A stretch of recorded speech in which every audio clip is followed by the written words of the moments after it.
اعوذ باللہ السمیع العلیم من الشیطان اللعین الرجیم بسم اللہ الرحمن الرحیم الحمد للہ والصلاة علی اہلہا لا سیما علی سیدنا و مولانا ابی القاسم محمد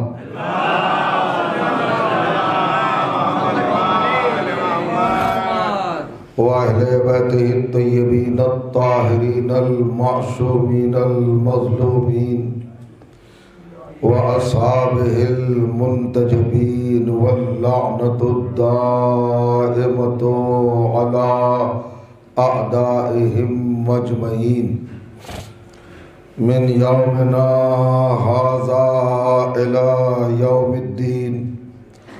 أما بعد فقد قال سبحانه وتعالى بسم الله الرحمن الرحيم لا أقسم بهذا البلد وأنت حل بهذا البلد ووالد وما ولد لقد خلقنا الإنسان في كبد.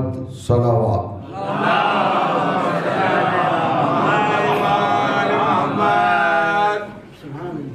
بزرگان عزیز اور برادران ایمان، الحمدللہ آپ کی بابرکت اور مقدس سماعتوں کی بارگاہ میں اس وقت کی اہم اور مخصوص گفتگو کے لیے جو انجمن حیدری کے دو سرپرستوں کے حوالے سے آپ کی بارگاہ میں انعقاد پذیر ہے، عنوان کلام کے طور پر جن گرامی ترین آیات کی تلاوت کا شرف حاصل کیا، یہ مطہر اور پاکیزہ آیات کلام الہی کے معتبرین ترین سورہ یعنی سورہ مبارکہ البلد کی ابتدائی اور آغاز کی مختصراً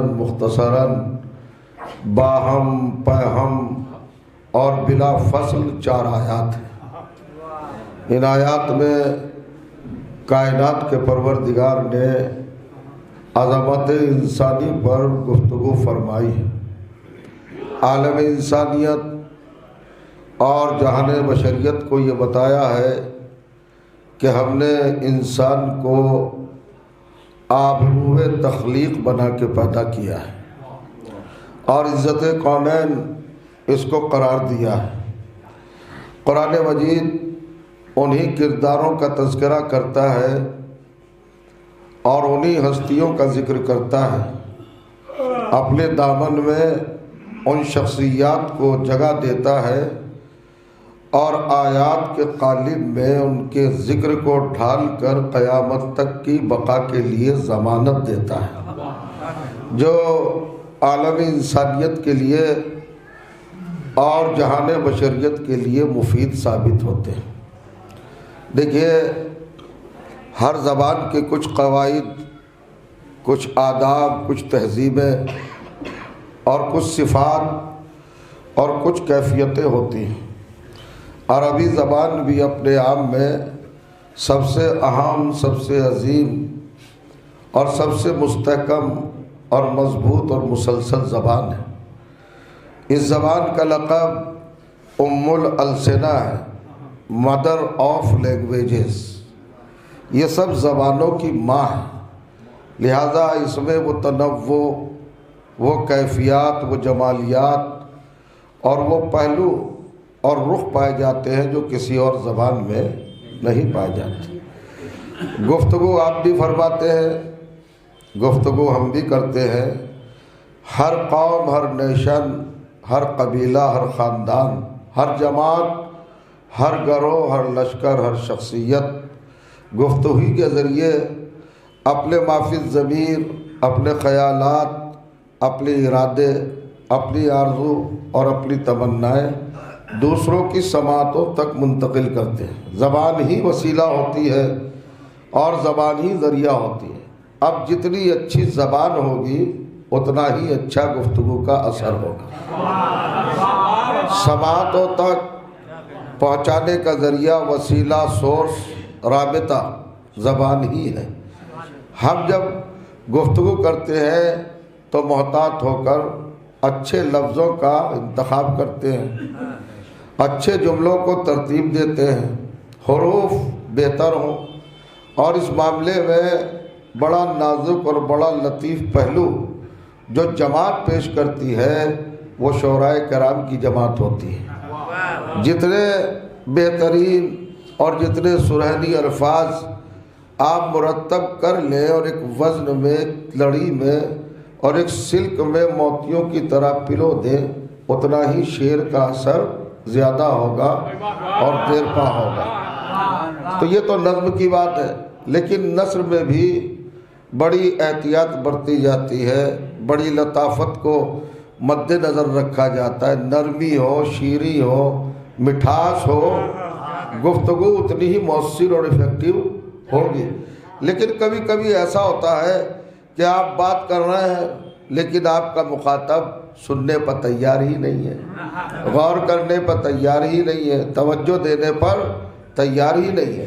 تو اپنے طور پر آپ یہ محسوس کر لیتے ہیں کہ میری گفتگو میں وزن نہیں ہے، رسائی نہیں ہے، پہنچ نہیں ہے، نفوذ نہیں ہے، وزن نہیں ہے اور تاثیر نہیں ہے۔ شاید اسی لیے یہ سامنے والا نظر انداز کر رہا ہے۔ تو اب آپ کیا کرتے ہیں؟ اب آپ قسم کا سہارا لیتے ہیں، اب آپ قسم کھاتے ہیں۔ گفتگو میں قسم وہاں کھائی جاتی ہے جہاں متکلم اپنے طور پر اپنے کو ناکام سوچ لیتا ہے۔ فرمائیے گا تو اب ضمیمہ کیا قائم کرتا ہے، وسیلہ کیا فراہم کرتا ہے اور ذریعہ کیا معین کرتا ہے؟ قسم کھاتا ہے۔ اللہ کی قسم، رسول کی قسم، امام کی قسم، قرآن کی قسم، ایمان کی قسم، والد گرامی کی شفقتوں کی قسم، والدہ کی عطوفت کی قسم، یہ سب قسمیں کھاتا ہے تاکہ قسم سے بیان میں زور پیدا ہو جائے۔ تو یہ تو مجبور انسانوں کا وتیرہ ہے، لیکن وہ تو اللہ کل شیء قدیر ہے۔ پروردگار عالم تو ہر چیز پر قدرت رکھتا ہے، مختار کل ہے، اس کو کیا ضرورت ہے قسم کھانے کی؟ لیکن قرآن مجید میں 100 سے زیادہ قسمیں اللہ نے کھائی ہے۔ توجہ چاہ رہا ہوں، ہر چیز کی قسم کھائی ہے، ہر پہلو سے قسم کھائی ہے، ہر رخ سے قسم کھائی ہے۔ یہ سورہ جو میں نے آپ کی خدمت میں تلاوت کیا، اس کا آغاز ہی قسم سے ہوتا ہے اور بڑی موقت قسم سے، تاکید کے ساتھ، لا اقسم بہذا البلد۔ مجھے کون روک سکتا ہے؟ مجھے کون مانے ہو سکتا ہے؟ میں کیوں قسم نہ کھاؤں اس عظیم ترین شہر کی، اس خوبصورت ترین شہر کی، اس باکمال شہر کی۔ لا اقسم بہذا البلد، میں اس شہر کی قسم کھاتا ہوں۔ عربی زبان میں آبادی والے بڑے کیفیت کے لیے 3 لفظ استعمال ہوتی ہیں، ایک مدینہ، ایک بلد اور ایک یثرب۔ لیکن اللہ نے نہ یثرب کہا نہ مدینہ کہا، اللہ نے بلد کہا۔ بلد وہ شہر ہے جہاں تمام ضرورت کی چیزیں مہیا ہوں، اور جو جانو انسانی ضرورت کی ہر شے، ہر چیز جہاں پر میسر آئے، اس بستی کو عربی زبان میں، قرآن کی اصطلاح میں، کلام الہی کی ٹیکنیکل ٹرم میں بلد کہا جاتا ہے۔ میں اس شہر کی قسم کھاتا ہوں، یہ شہر الف لام تحسین کا لگایا، سب سے خوبصورت شہر کی قسم، سب سے عظیم شہر کی قسم، سب سے اہم شہر کی قسم، سب سے باکمال شہر کی قسم۔ ذرا توجہ کیجیے گا، بڑی اہم منزل کی طرف آپ کی سماعتوں کو سفر کرنا ہے۔ لا اقسم بہذا البلد، میں اس شہر کی، اس مخصوص شہر کی قسم کھا رہا ہوں اور کوئی نہیں روک سکتا۔ مفسرین نے لکھا کہ یہاں بلد سے مراد مکہ ہے۔ تو جب قرآن نازل ہو رہا تھا تو آپ سے بہتر کون جان سکتا ہے کہ مکے کے موجودہ حالات کیا تھے؟ تمام تر گندگیاں مکے میں تھی، تمام تر غلاظتیں مکے میں تھی، تمام تر نجاستیں مکے میں تھی۔ ابو لہب مکے میں تھا، ابو جہل مکے میں تھا، ابو سفیان مکے میں تھا، عتبہ مکے میں تھا، عتیبہ مکے میں تھا، خالد مکے میں تھا، وائل مکے میں تھا، آس مکے میں تھا، کفر مکے میں تھا، شرک مکے میں تھا، نفاق مکے میں تھا، بغاوتیں مکے میں تھی، سرکشیاں مکے میں تھی، سباوتیں مکے میں تھی، سرتابیاں مکے میں تھی، سب کچھ تو مکے میں تھا۔ تو جو غلطیوں سے پر تھا، چھلک رہا تھا، اس شہر کی قسم کھانے کا کیا مطلب ہے؟ اللہ نے ایسے شہر کی قسم کھائی جہاں نجاستیں اگلی جا رہی تھی، توجہ جا رہا، جہاں رزق پھوٹا پڑ رہا تھا، ایسے شہر کی قسم کھانے کا کیا کنسپٹ ہے، کیا تصور ہے؟ تو اصل میں لوگ پڑھتے نہیں ہیں۔ اللہ نے ریزن بتایا ہے، سبب بتایا ہے، غرض بتائی ہے، وجہ بتائی ہے کہ میں قسم کیوں کھا رہا ہوں۔ اس نے بتایا لا اقسم بہذا البلد، میں اس شہر کی قسم کھا رہا ہوں۔ اور کیوں قسم کھا رہا ہوں؟ انت حل بہذا البلد، میرے حبیب یہ وہ شہر ہے کہ جس کی زمین آپ کے قدموں کو بوسے دے رہی ہے۔ توجہ کیجئے گا، وَأَنْتَ حِلٌّ بِهَذَا الْبَلَدِ۔ ابھی میں نے ترجمہ نہیں کیا ہے، ابھی آپ کے توجہات مبذول ہوں گے تو لطف سخن دوبالا ہوگا۔ لا اقسم بہذا البلد وَأَنْتَ حِلٌّ بِهَذَا الْبَلَدِ، قسم کیوں کھا رہا ہوں؟ آپ اس شہر میں ہیں، تشریف فرما ہے، آپ کا وجود ذیجود یہاں پر پایا جاتا ہے، آپ حلول رکھتے ہیں، آپ وجود رکھتے ہیں۔ تو اس شہر کی قسم اللہ نے کیوں کھائی؟ اس لیے کھائی کہ زمین کے ذرے ریزے، اس کی خاک، اس کی گرد و غبار نبی کے قدموں سے مس ہو رہی تھی۔ اب مفسرین نے لکھا کائنات میں اس سے بہتر شہر ہے ہی نہیں ہے۔ اگر صبح قیامت تک اس کی فضیلتیں بیان ہو تو انسان بیان نہیں کر سکتا۔ قلم کم پڑ جائیں گے، کاغذ کم پڑ جائیں گے، روشنائی کم پڑ جائے گی، لکھنے والے کم پڑ جائیں گے، سست ہو جائیں گے، ناکام ہو جائیں گے، مایوس ہو جائیں گے، مگر مکے کے فضائل نہیں لکھے جا سکتے۔ یہی وہ پوائنٹ ہے اور وہ نقطہ ہے اور وہ رخ اور پہلو ہے جہاں سے ہم کو ڈھارس ملتی ہے۔ بھائی زمانے والوں، اگر ہم علی کے فضائل پڑھیں تو ہم پہ اعتراض نہ کرنا کہ کب تک پڑھو گے، کہاں تک پڑھو گے۔ تم نہیں تو کہا ہے کہ مکے کے فضائل اتنے ہیں کہ صبح قیامت تک تمام نہیں ہو سکتے۔ کیا خصوصیت ہے مکے میں؟ کہ یہ مکے کی خصوصیت ہے، یہ محمد کے قدموں کے نیچے اس کی زمین آ گئی۔ تو میں یہی تو کہنا چاہ رہا ہوں، جو زمین محمد کے قدموں کے نیچے آ جائے، جب اس کے فضائل اتنے ہیں کہ قیامت تک کم نہیں ہو سکتے، تو جس کے قدم دوش نبوت پہ آ جائے، توجہ کریں گے آپ؟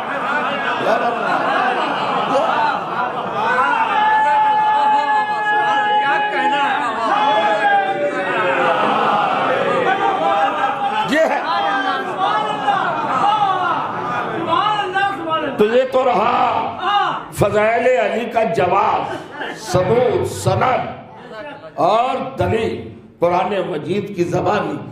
لا اقسم بہذا البلد وانت حل بہذا البلد، ایک تفسیر عرفانی بھی ہے جہاں معرفت انسان کے دماغ کو سہارا دیتی ہے اور وسیلہ بن جاتی ہے۔ یہاں پر جنہوں نے تفسیر عرفانی لکھی ہے، صاحبان معرفت افراد نے، بلد سے مراد کسی شہر کو نہیں لیا، کسی بستی کو نہیں لیا، بلکہ انہوں نے ایک ذات کو لیا ہے۔ اچھا، ذات کو کیسے لیا ہے؟ وہ کہتے ہیں انت حل بہذا البلد، وہ حقیقت جہاں پر پیغمبر ہیں، وہ بلد ہے قرآن کی زبان میں۔ اب پیغمبر کہاں ہے؟ تو یہ تو صاحبان خرد ہی پہچان سکتا ہے۔ بھئی کائنات میں کون سی گود ہے جس میں محمد محفوظ ہے؟ اور جو چاہ رہا، جس آغوش میں محمد ہے، جس گود میں محمد ہے، جس مہد میں محمد ہے، وہی بلد ہے۔ یعنی کہنا یہ چاہ رہا ہوں، یا بہذا البلد سے مراد ہے حضرت ابو طالب کی ذات۔ اور کہیے گا اللہ قسم کھا رہا ہے کہ میں ابو طالب کی قسم کیوں نہ کھاؤں، میں ابو طالب کے جذبوں کی قسم کیوں نہ کھاؤں، میں ابو طالب کے سلیقے کی قسم کیوں نہ کھاؤں، میں ابو طالب کی تربیت کی قسم کیوں نہ کھاؤں، میں ابو طالب کی ربوبیت کی قسم کیوں نہ کھاؤں، میں ابو طالب کے جذبہ ترحم کی قسم کیوں نہ کھاؤں، میں ابو طالب کے جذبہ احتیاط کی قسم کیوں نہ کھاؤں، میں نصرت ابو طالب کی قسم کیوں نہ کھاؤں، جس نے محمد کو اپنی آغوش میں پناہ دی ہے، جو حفاظت گاہ بنی رہی ہے۔ اللہ قسم کھا رہا ہے۔ اب یہاں بھی مسلمان پریشان ہو گیا، ارے صاحب علی کے باپ ہے، نبی کے چچا ہے، بڑے مرتبے والے ہیں، بڑے درجے والے ہیں، ان کی رفعت الگ ہے، ان کی شان الگ ہے، وہ ناصر رسول ہے، وہ حافظ رسول ہے، وہ شیخ بطا ہے، وہ سید عرب ہے، وہ رئیس مکہ ہے، وہ محافظ مکہ ہے، وہ کفیل رسول ہے، وہ علیل بطول ہے، بہت بلند ہے ابو طالب۔ آپ کا شکم سیر ہی نہیں ہوا، آپ کی طبیعت ابھی تک بھری ہی نہیں ہے، سارے القاب ابو طالب کو دے رہے، لیکن آپ نے چلتے چلتے ان کو شہر بھی بنا دیا، بلد بھی بنا دیا۔ کئی انسان بھی شہر ہوتا ہے، انسان بھی بلد ہوتا ہے، انسان بھی سٹی ہوتا ہے۔ ابو طالب کو اگر بلد کہا، شہر کہا تو مسلمان پریشان ہو گیا۔ ارے بھیا بغض علی میں سرکار رسالت میں آپ کے منشور کو نہ بھولو، جنہوں نے صحابہ کے بھرے مجمع میں جھوم کر کہا تھا انا مدینۃ العلم وعلی بابها، میں شہر علم ہوں اور علی اس کا دروازہ ہے۔ تو جب محمد بھتیجا ہو کر علم کا شہر ہو سکتا ہے تو ابو طالب چچا ہو کر حفاظت کا شہر کیوں نہیں ہو سکتا؟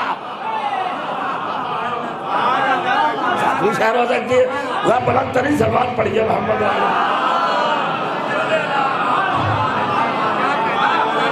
میں چاہوں گا کچھ افکار، کچھ نظریات، کچھ پہلو، کچھ رخ اور کچھ نکات اور کچھ پوائنٹ، کچھ گزارشات اور کچھ معروضات آیات قرآنی کی بنیاد پر وہ آپ کی سماعتوں کی ضیافت کے لیے مہیا کر سکوں، جو آپ کے لیے اطمینان کا اور سکون کا سبب ثابت ہو۔ اب دیکھیے لا اقسم بہذا البلد وانت حل بہذا البلد، اس عظیم ترین شہر کی قسم جو آپ کو اپنی پناہ میں لیے ہوئے ہیں، جو آپ کو اپنی حفاظت میں لیے ہوئے ہیں۔ آپ کی سماعتوں پر مجھے بہت ہی زیادہ اعتبار ہے، اسی لیے میں سخت سے سخت مرحلے سے گزرنے کا حوصلہ اپنے اندر محسوس کرتا ہوں، ورنہ خطیب کا معاملہ یہ ہوتا ہے کہ اس کو ڈر لگا دیتا ہے کہاں مجلس بیٹھ جائے اور کہاں مجلس اڑ جائے۔ لیکن جب سماعتیں آمادہ ہوں اور کریے گا تو پھر کوئی پرواہ نہیں رہتی، کوئی خطرہ نہیں رہتا۔ لا اقسم بہذا البلد وانت حل بہذا البلد۔ اب یہاں سے ہمارا بیان شروع ہو رہا ہے۔ ووالد وما ولد، اب پروردگار نے موضوع کو عجیب رخ دیا ہے، بڑا حسین رخ عطا فرمایا۔ وہ کہتا ہے ووالد وما ولد، ایک باپ کی قسم۔ اللہ فرمائیے گا ایک باپ کی قسم۔ ووالد، واو قسم کے لیے ہے، والدین نکرہ ہے۔ جب عربی گرامر میں نکرہ واقع ہوتا ہے تو اس کا مطلب ہوتا ہے وحدت کا، ایک باپ کی قسم۔ توجہ چاہ رہا ہوں، اور ابھی نہیں، اگر لطف کا، کیفیت کا اور شعور کا آپ کے ذہنوں میں ذخیرہ فراہم نہ ہو جائے تو پھر گفتگو ہی کیا ہے، پھر خطابت ہی کیا ہے۔ ووالد وما ولد، ایک باپ کی قسم، یہ اللہ کہہ رہا ہے، ایک باپ کی قسم، اکلوتے باپ کی قسم، واحد باپ کی قسم، سنگل باپ کی قسم، منفرد باپ کی قسم، اکیلے باپ کی قسم۔ ہے کوئی باپ جس کا تذکرہ کر رہا ہے اللہ کہ ایک باپ کی قسم، وما ولد، اور اس کی ساری اولاد کی قسم۔ ایک باپ کی قسم اور اس کی ساری اولاد کی قسم۔ یہ روایت نہیں ہے، یہ حدیث نہیں ہے، یہ تاریخ کا ٹکڑا نہیں ہے جو میں آپ کے سامنے پیش کر رہا ہوں، یہ کوئی قصہ کہانی فسانہ نہیں ہے، یہ قرآن کی آیت ہے، سورہ بلد کی 3 آیت۔ ووالد وما ولد، ایک باپ کی قسم، وما مائے موصولہ، وما ولد، جو جو اس کی نسل میں پیدا ہوا، بیٹا ہو یا بیٹی، سارے لائے تھے قسم۔ اب تلاش کرے مسلمان قرآن پڑھنے کے بعد کہ کائنات میں روئے زمین پر وہ اکلوتا باپ کون ہے کہ جس کی یہ شان ہے کہ اس کی خاندان کا ہر بیٹا ہر بیٹی لائق قسم ہے۔ کون سا باپ ہے میں پوچھنا چاہ رہا ہوں، وہ سمجھئے گا۔ یہ تلاش کا موضوع ہے، یہ تحقیق کا موضوع ہے، یہ ریسرچ کا سبجیکٹ ہے، تجسس کی ضرورت ہے، تلاش کی ضرورت ہے۔ کیوریسٹی چاہتا ہے، بہت گہرائی چاہتا ہے، بڑا تفحص چاہتا ہے، بڑا تجسس چاہتا ہے۔ کیا موضوع اٹھایا ہے قرآن نے؟ ایک باپ کی قسم اور اس کے سارے بیٹوں کی قسم، ساری اولاد کی قسم۔ اب میں منبر سے چیلنج کر رہا ہوں، چلیے تلاش کرتے کرتے چلیے، انبیاء کی صف کو دیکھیے، مرسلین کی جماعت کو دیکھیے۔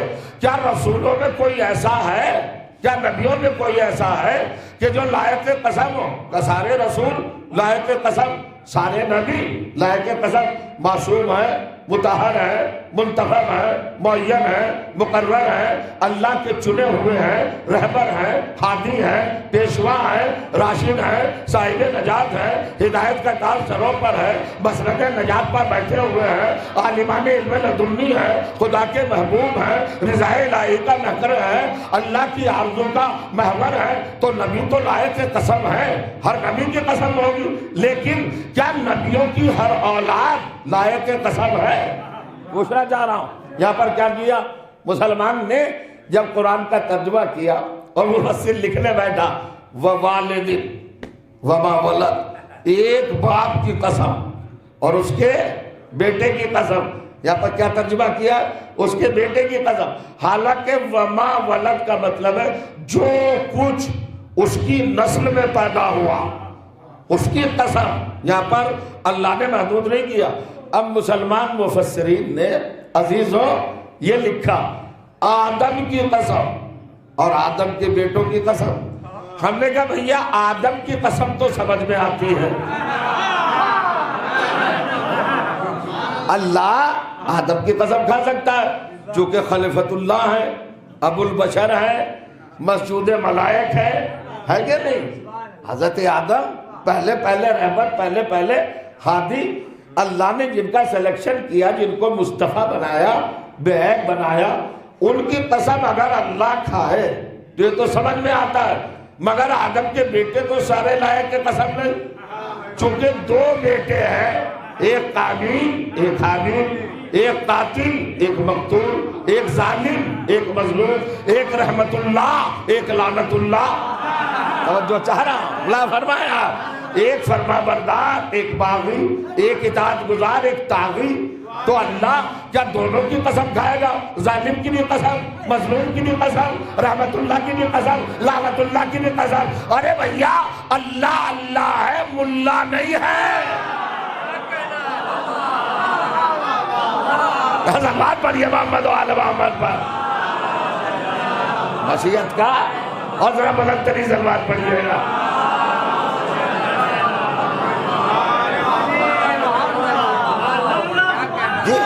یہ تو فطرت ملائیت ہے کہ ظالم بھی رحمت اللہ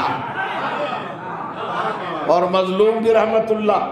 اللہ کے یہاں تو یہ نہیں ہے نا، اسے تو قرآن میں کلیئر کٹ لکھ دیا لعنت اللہ علی الظالمین۔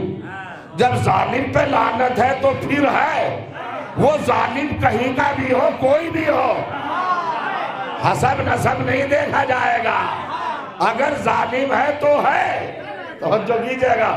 تو حضرت آدم کی قسم تو ہو سکتی ہے، اگر خالی قرآن میں یہ ہوتا ہے اس سورے میں کہ والدین، بس ایک باپ کی قسم، تو ہم اس بات کو قبول کر لیتے، تسلیم کر لیتے، ایکسپٹ کر لیتے کہ بھئی یہ تذکرہ آدم ہے، حضرت آدم کا ذکر ہے۔ توجہ کیجئے گا، بڑی اہم منزل کی طرف میں آپ کے لطیف و نفیس ذہنوں کو لے جانا چاہتا ہوں۔ ان کا اچھا صاحب حضرت آدم نہیں ہوں گے تو جناب نوح ہوں گے۔ ہاں بھائی نوح تو بھائی رسول ہے، اولو العزم ہے، صاحب کلمہ ہے، صاحب شریعت ہے، بڑے رسولوں میں سے 5 میں سے ایک ہے، نجی اللہ ہے، صاحب سفینہ ہے۔ ان کی رات دن قسم کھائے جائے کم ہے، مگر بھائی نوح کی ساری اولاد تو لائے تھے سر میں، اس لیے کہ نوح کے گھر میں جو ہوا وہ آپ اچھی طرح جانتے ہیں۔ جب انہوں نے کشتی بنائی تو سب سے پہلے بغاوت کس نے کی؟ باقی کون بنا؟ کشتی چھوڑ کے کون گیا؟ جو کرے کشتی چھوڑ کے حضرت نوح کا بیٹا گیا۔ کیا قرآن نہیں پڑھا؟ عالم اسلام کے افراد نے اس رخ سے، اس پہلو سے اور اس حقیقت نظر سے قرآن کا جائزہ نہیں لیا کہ کشتی بنائی، جب کشتی بنائی اور کشتی چلی تو جو چاہ رہا ہوں موجوں کے تھپیڑوں کو جھیلتی ہوئی اور ان سے مقابلہ کرتی ہوئی چیرتی پھاڑتی اپنی منزل کی طرف رواں دواں تھی کشتی، تو اس وقت کیا تھا؟ زمین سے پانی ابل رہا تھا، آسمان سے موسلا دھار برس رہا تھا، فضاؤں میں کہیں بھی کچھ چیز نظر نہیں آ رہی تھی، جل تھل تھا، کائنات، زمین ڈوبی ہوئی تھی، کہیں پناہ کی جگہ نہیں تھی۔ اب سنیے سورہ ہود، قرآن مجید کا 11واں سورہ اور 42ویں آیت، حضرت نوح نے پکار کے کہا وَنَادَى نُوحٌ ابْنَهُ، حضرت نوح نے بآواز بلند اپنے بیٹے کو ندا دی۔ ندا کا مطلب عربی ڈکشنری میں زور سے پکارنے کو کہتے ہیں۔ وَنَادَى نُوحٌ، حضرت نوح نے ندا دی، یعنی بآواز بلند آپ نے پکارا، یا بنیا، اے میرے بیٹے، ارکب معنا ولا تکن مال کافرین، آپ میرے لخت جگر نور نظر، اے میرے بیٹے بیوائے دل، آجا کشتی میں بیٹھ جا، کافر نہ بن۔ توجہ چاہ رہا ہوں، میں خصوصی توجہ چاہوں گا اس مرحلے پر۔ کیا کہا حضرت نوح نے؟ یا بنی ارکب معنا، اے بیٹے ہمارے ساتھ کشتی میں سوار ہو جا۔ ارکب معنا، رکوب کے معنی ہے سوار ہونا، مانا وی ہمارے ساتھ آ جا، سوار ہو جا، بیٹے کشتی میں آ جا۔ اس کے بعد کیا کہا؟ وَلَا تَكُنْ مَعَ الْكَافِرِينَ، دیکھ بیٹے کافر نہ بن۔ کون ہے؟ حضرت نوح سے پہلے شریعت کا کنسپٹ نہیں ہے، قانون دینی، قانون اسلامی اس وقت تک مرتب نہیں ہوا تھا۔ حضرت نوح کی ذات سے قانون کا آغاز ہوا، شریعت کا آغاز ہوا، فتووں کا آغاز ہوا۔ کائنات کا سب سے پہلا فتویٰ حضرت نوح نے دیا ہے، اور وہ بھی کس کے خلاف دیا ہے؟ اپنے بیٹے کے خلاف دیا ہے۔ ایسا محسوس کرے یہ نوجوانوں کے ذہن میں بات راسخ ہو جانا چاہیے۔ شریعت حضرت نوح سے ابتدا پائی ہے، حضرت نوح کے دور سے شریعت کا آغاز ہوا۔ پہلے شریعت نہیں تھی، کوئی باقاعدہ قانون نہیں تھا۔ بانی شریعت کون ہے؟ حضرت نوح۔ جناب نوح کی ذات گرامی سے شریعت کا چلن نکلا۔ اس بانی شریعت نے پہلا فتویٰ کس کو دیا؟ تو جو چاہ رہا ہوں اپنے بیٹے کو دیا۔ کس موقع پر دیا؟ جب بیٹا کشتی چھوڑ کے جا رہا ہے تو نوح نے کہا دیکھ اگر کشتی چھوڑی تو لاکھ نبوت کا بیٹا کافر بن جائے گا۔ پتہ یہ چلا کہ جو نبی کی کشتی چھوڑ دے، نبی کا اگر بیٹا بھی ہو، کیا مکمل طور پر اگر محسوس کر لیا ہو تو آپ لطف اندوز ہو سکیں گے۔ کیا کہا بھائی؟ کیا یہ ایسی بات نہیں، سینسیٹیو حساس بات نہیں ہے، غور کرنے کے لائق یہ پہلو نہیں ہے؟ ایک بانی شریعت بڑا رسول صاحب کلمہ اولوالعزم پیغمبر کیا فرما رہا ہے؟ بیٹے آجا کشتی میں ہمارے ساتھ بیٹھ جا اور دیکھ کشتی نہ چھوڑ، ورنہ وَلَا تَكُنْ مَعَ الْكَافِرِينَ، کافروں میں ہو جائے گا تو کافر ہو جائے گا۔ آج بڑے فتوے دیے جا رہے ہیں، یہ کافر، وہ کافر، وہ کافر۔ قرآن کا سب سے پہلا فتویٰ ہے جو کشتی چھوڑ دے وہ کافر۔ میں کیوں پریشان کر رہا ہوں آپ کو؟ تو میں پوچھنا چاہتا ہوں آپ سے، اپنی معلومات کو ذرا حاضر کیجئے، کیا یہ کشتی سازی اور کشتی کا تصور جناب نوح کی ذات پہ ختم ہو گیا کہ کشتی کا مرحلہ آگے چلا؟ توجہ جا رہا تو میرے پیغمبر نے منبر مسجد نبوی پر بیٹھ کر ارشاد فرمایا مثل اہل بیتی کمثل سفینۃ نوح من رکبہا نجا، میرے اہل بیت کی مثال کشتی نوح جیسی ہے۔ وہ نوح کی کشتی تھی، اہل بیت میری کشتی ہے۔ اہل بیت کون ہے؟ علی، فاطمہ، حسن، حسین۔ کس کی کشتی ہے؟ یہ محمد مصطفیٰ کی کشتی ہے۔ شریعت کہاں سے چلی؟ نوح سے چلی، ختم کس پہ ہوئی؟ محمد پہ ختم ہوئی۔ وہ بچپنا، یہ جوانی، وہ ابتدا، یہ انتہا، وہ آغاز، یہ انجام، وہ شعوری کیفیت، یہ شباب کی کیفیت۔ توجہ چارہ، شریعت چلی نوح سے، شریعت ختم ہوئی محمد پر۔ وہاں بھی کشتی، یہاں بھی کشتی۔ وہاں نوح کی کشتی ہے لکڑی کے تختوں کی، یا محمد کی کشتی ہے نور کے مرقع کی، یا نور الہی سے کشتی بنی ہے۔ اب سنیے، فتویٰ دینے سے پہلے اس آیت کو چھوڑ دے، سوچ لینا، یہاں نسب نہیں دیکھا جائے گا، حسب نہیں دیکھا جائے گا، رشتہ نہیں دیکھا جائے گا، اور یہ بھی نہیں دیکھا جائے گا کہ نبی کے ساتھ کون ہے۔ نہیں، نبی نے شرط لگائی ہے، کشتی میں آ جا۔ یہ نہیں کہا میرے ساتھ آ جا، کشتی میں آ جا۔ تو قرآن نے مہر لگا دی کہ جو نبی کی کشتی کو چھوڑے وہ کتنا ہی بھی بڑا ہو وہ کافر ہو جائے گا۔ تو جب رسالت کا بیٹا رسالت کی کشتی کو چھوڑ کر کافر ہو سکتا ہے، تو محمد کی امت اگر محمد کی کشتی کو چھوڑ دے،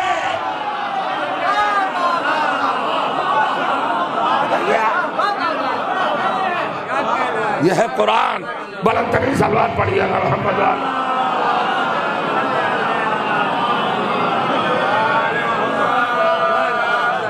کیا کہا جناب؟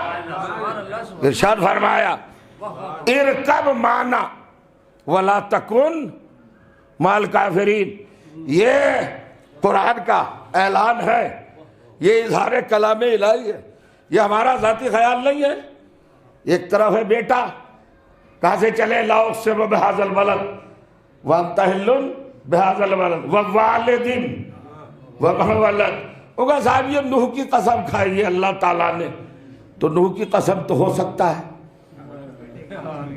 لائق تسلیم ہے، ان کی ذات گرامی، نبی ہے، رسول ہے، صاحب شریعت، مگر بیٹے کا تو یہ حشر ہے بھائی۔ بیٹا چھوڑ کے چلا گیا کشتی کو، فتویٰ تو آ گیا، کشتی چھوڑی اور کافر ہو گیا۔ تو جو چاہ رہا ہوں، کشتی چھوڑی اور کافر ہو گیا، کافر ہوا اور غرق ہو گیا۔ اب ذرا سمجھئے، اب یہاں تاریخیں چلی، ہسٹری چلی، روایات چلی۔ آپ یہ دیکھیے، یہ یہودی سازش کتنی باریکی سے چلتی ہے۔ مجھے اسلام کے کسی بھی کتب خانے سے یا نان اسلامک کسی بھی لائبریری سے حضرت نوح کے سبجیکٹ پر کوئی کتاب لائیے آپ، ہر کتاب میں ایک ہی رخ لکھا ہے، نوح کا بیٹا ڈوب گیا، نوح کا بیٹا ڈوب گیا، نوح کا بیٹا ڈوب گیا۔ یعنی اس غرق ہونے والے، ہلاک ہونے والے، فنا ہونے والے بالغ کی نسبت کس سے دی؟ ساری دنیا نے حضرت نوح سے۔ نوح کا بیٹا ڈوبا، نوح کا بیٹا ڈوبا، نوح کا بیٹا ڈوبا، حالانکہ وہ از روح قرآن روح کا بیٹا تھا ہی نہیں، وہ حضرت نوح کا بیٹا نہیں تھا۔ اب بڑی مشکل ہے صاحب، اگر کوئی موضوع چھیڑا جائے تو بڑی پرابلم سے بڑی مشکلیں سامنے آتی ہے، پھر آیات پیش کرنا پڑتی ہے۔ یہ حضرت نوح کا بیٹا نہیں تھا۔ میں ایک تاریخ کا حوالہ دے دوں، حضرت فاتح ٹیکسلا محمد بشیر صاحب تاباسرا اپنی تاریخ اسلام میں لکھتے ہیں کہ یہ حضرت نوح کا صلبی بیٹا نہیں تھا، بلکہ جو آپ نے شادی کی تھی سیکنڈ میرج، دوسری شادی عقد ثانی کسی خاتون سے، یہ اس خاتون کے ساتھ سابقہ شوہر کا بیٹا تھا، پہلے شوہر کا بیٹا تھا، اس کو نوح نے پالا۔ تو چونکہ زمانے نے حضرت نوح کے کنار میں دیکھا اس کو، تو حضرت نوح کا بیٹا مان لیا۔ اب جس نے بھی دکھا، نوح کا بیٹا ڈوبا، نوح کا بیٹا ڈوبا، نوح کا بیٹا ڈوبا، حالانکہ یہ نوح کا معاملہ نہیں تھا۔ تاریخ میں ایک حقیقت زندہ رہ گئی، ایک روح باقی رہ گیا۔ اللہ نے بتایا، دیکھئے تخلیق کی نزاکت دیکھئے گا، اسلامی انسانی کردار کہاں مرتب ہوتا ہے، کہاں پنپتا ہے، کہاں بڑھتا ہے۔ انسان کے کردار پر باپ کا اثر کم ہوتا ہے، ماں کا اثر زیادہ ہوتا ہے۔ بہت توجہ کیجیے گا۔ اس لیے قرآن نے بتایا کہ اگر باپ نبی بھی ہو اور رسول بھی ہو، لیکن اگر ماں خراب ہو تو کردار نہیں سنبھلتا۔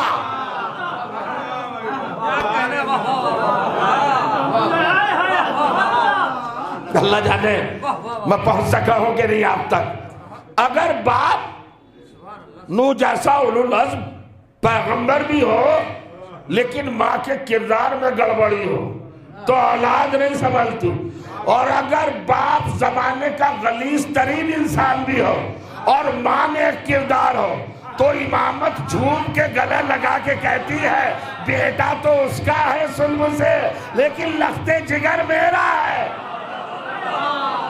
بہت بڑی بات کہہ گیا، سمجھ رہے ہیں آپ؟ یہ دو چیزیں ہیں، ماں کا کردار۔ اب احتیاط پروردگار دیکھیے، پروردگار نے حضرت نوح کو مصطفیٰ بنایا۔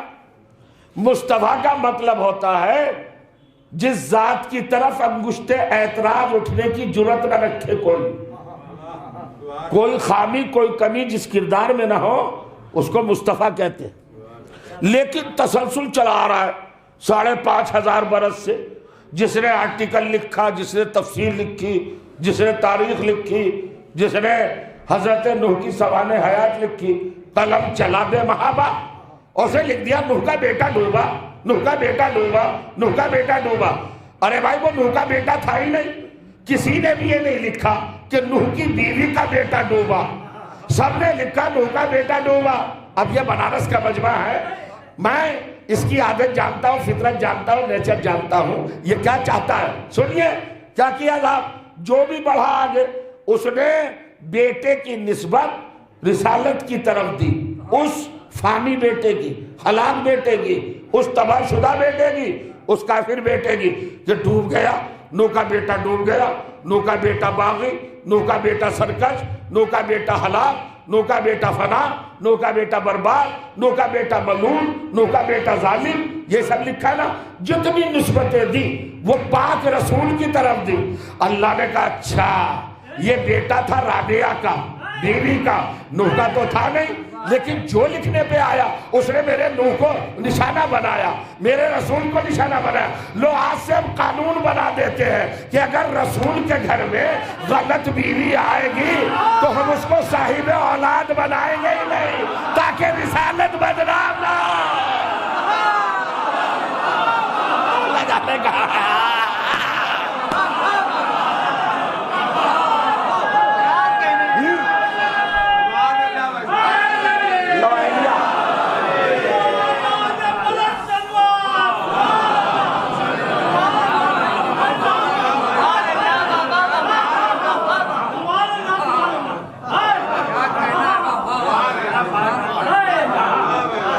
یہ قانون الہی۔ اب اگر قرآن کے حقائق اور صداقتوں کی گہرائی میں آپ کی سماعتوں کو لے جایا جائے تو بہت کٹھن ہو جائے گا معاملہ۔ سیدھے سیدھے لا اقسم بہذا البلد وانت حل بہذا البلد ووالد وما ولد، ایک باپ کی قسم اور اس کے سارے بیٹوں کی قسم۔ تو یہ سارے بیٹوں والا جو کنسپٹ ہے نا، یہ نہ آدم پہ فٹ ہو رہا ہے، یہ نہ نوح پہ جچ رہا ہے۔ آدم کا ایک بیٹا قاتل ملعون ظالم، حضرت نوح کا ایک بیٹا کافر دوزخی ہے نا۔ توجہ کریں، وہ کہ صاحب ہو سکتا ہے جناب یعقوب ہو،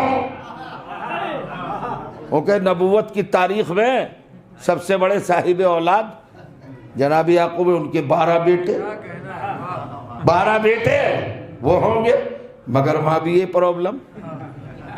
آپ جانتے یوسف کے ساتھ کیا ہوا، الگ سے آنے والے دوسرے خاندان کے لوگوں نے نہیں کیا معاملہ، حقیقی بھائیوں نے ڈھکیلا ہے کنویں میں، اور ان میں ایک بیٹا تھا جس کا نام یہودا۔ یہ بڑا ظالم سنگ دل، بڑا کرخت مزاج، نبوت کے گھر میں پیدا ہوا تھا۔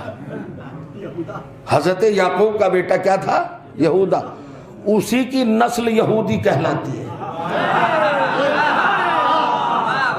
آج تک ان کے مزاج میں وہی خباثت چلی آ رہی ہے، یہ جینیٹک ہے معاملہ، یہ بھائی بلڈ چلا آ رہا ہے۔ جتنی بھی یہودا کی اولاد ہے جو اپنے آپ کو یہودی کہلاتی ہے، ساری دنیا میں جتنا ٹیرر ہے، دہشت گردی، انتشار، تفرق، مار کاٹ، یہ سب بدامنی کس کی بنیاد پر؟ یہودا کی اولاد، یہودی، یہ اسرائیل کیا ہے؟ اسی کی اولاد ہے۔ تاریخ نے اس کی منظر کشی کی ہے کہ یہ اپنے دور کا ظالم ترین، سنگدل ترین اور بہت ہی ستمگر ایسا تھا کہ جب یہ لے کے چلا 7 برس کے یوسف کو تو مارتا ہوا چلا، معصوم کو زحمت دیتا ہوا چلا۔ اب آپ آیا کا قتل کر دو یوسف کو، یہ قتل پہ آمادہ ہوا۔ اس نے اسکیم بنائی کہ قتل کر دیا جائے جناب یوسف کو۔ یہ حسد کی بنیاد پر، حقیقی بھائی ہے، نبی کا بیٹا ہے، رسول کا بیٹا ہے، حضرت یعقوب کا بیٹا ہے، یہودا۔ لیکن جب اس نے چاہا اور اپنی جیب سے خنجر نکالا اور جناب یوسف کو دھکا دے کر زمین پر گرایا اور گرانے کے بعد ان کے سینے پر اپنا گھٹنا رکھ کے ذبح کرنا چاہا، تو وہیں پر تاریخ لکھتی ہے کہ جناب لاوی جو دوسرے بیٹے تھے جناب یعقوب کے، یوسف کے بھائی، وہ آگے بڑھے، انہوں نے کوہنی سے اس کو دھکا دے کر پیچھے گرا کہ ہٹ بےہودے، معصوم کو قتل کرتا ہے۔ اگر تمہیں اس کی زندگی نہیں چاہیے، اس کا وجود نہیں چاہیے، تو ایسا کرو کنویں میں ڈال دو، بس بچ تو جائے، مارو مت۔ صرف اتنی سی ہمدردی پیش کی تھی۔ کتنی ہمدردی پیش کی کہ اسے مارو مت، قتل نہ کرو، کنویں میں ڈال دو، بچا تو رہے گا، زندہ تو رہے گا، اللہ جب چاہے گا باپ سے ملا دے گا۔ اب مجھے نہیں پتا پروگرام کیا تھا، منصوبہ کیا تھا، ایک ہمدردی کے جذبے کا اظہار کیا، بچا وہ بھی نہیں سکے، مگر اللہ کو یہ ادا اتنی پسند آئی۔ اب میں معلومات رکھ رہا ہوں آپ کے سامنے، بڑی حیرت ناک۔ حضرت یعقوب کے بعد حضرت عیسیٰ تک جتنے نبی، جتنے رسول پیدا ہوئے، وہ سب لوی کی نسل میں ہیں۔ جناب یوسف کی نسل میں کوئی نبی نہیں، کوئی رسول نہیں۔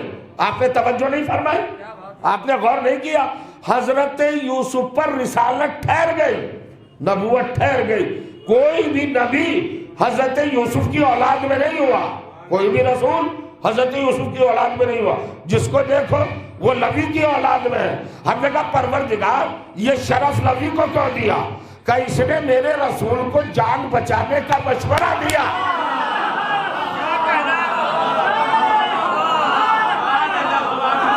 ذرا سا آگے نکلیے، آگے نکلیے، ذرا سا آگے نکلیے۔